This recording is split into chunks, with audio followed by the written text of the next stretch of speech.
badai fitnah dukhan dan fenomena alam lainnya ternyata justru membawa kepada kondisi yang mengisyaratkan bahwa Allah Ta'ala akan segera menggilirkan kembali kepemimpinan dunia kepada kaum beriman sesudah kaum kufar berjaya, namun memanfaatkan kejayaannya untuk menebar kegelapan dan kezaliman, ya.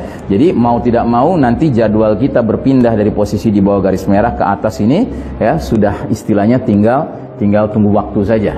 Ya, dan saya yakin seiring dengan itu Allah akan hadirkan, ya, pemimpin kita, ya, pada jadwalnya, pada waktunya, ya. Yang penting ketika itu terjadi kita sudah berada pada kondisi yang standby. Jiwa kita, kepribadian kita sudah kita bentuk menjadi, ya, orang-orang yang layak dipilih Allah menjadi bahagian dari Jaisyul Mahdi insyaallah taala.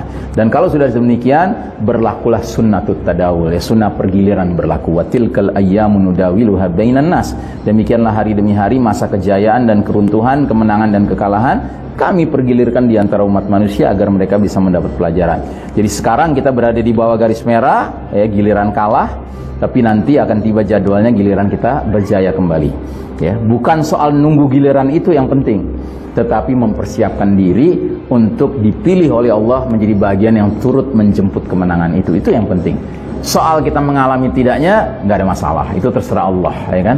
Yang penting jangan sampai kita mati menjadi bahagian dari mereka-mereka yang mengawetkan babak keempat, bangga sama babak keempat, harga mati segala macam menyebut babak keempat ini, ya, konyol gitu, ya kan. Bagi kita mendingan kita mati dalam kondisi nggak mengalami babak kelima tapi bercita-cita ingin menegakkan babak kelima. Itu yang namanya istiqomah, ya kan, daripada kita, ya, merasa menang di babak keempat yang ngawur, ya, nggak ada perasaan kemenangan mestinya di babak keempat ini babak yang memang kita sedang kalah, ya, realitanya demikian.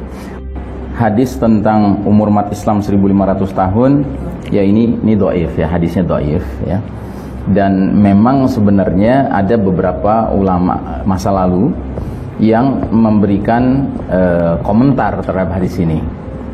Di antaranya yang cukup terkenal adalah dari Allahumma sholli ala Muhammad As-Suyuti, ya, As-Suyuti, kemudian sama ada 3 ulama, ya kan, yang masing-masing mereka melakukan kajian tentang umur umat Islam ini, tetapi semua masing-masing mereka hasil kesimpulannya berdekatan tapi tidak sama persis, ya kan. Ada yang mengatakan umur umat Islam cuma 1400 tahun plus sedikit. Ada yang mengatakan 1500 tahun, ya kan. Ada yang mengatakan 1477 sampai agak detail gitu, ya. Nah, semua ini adalah sekedar pendapat, ya, yang kita tidak bisa pegang gitu.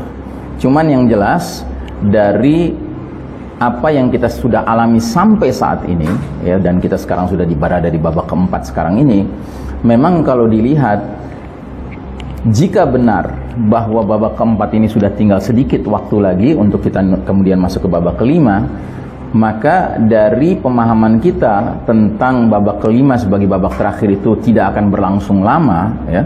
Di antaranya kan Nabi sendiri sudah mengisyaratkan bahwa pemimpin kita nanti Al-Mahdi itu akan memimpin kita minimal 7 tahun atau 8 tahun kata Nabi, atau paling lama 9 tahun, begitu, ya.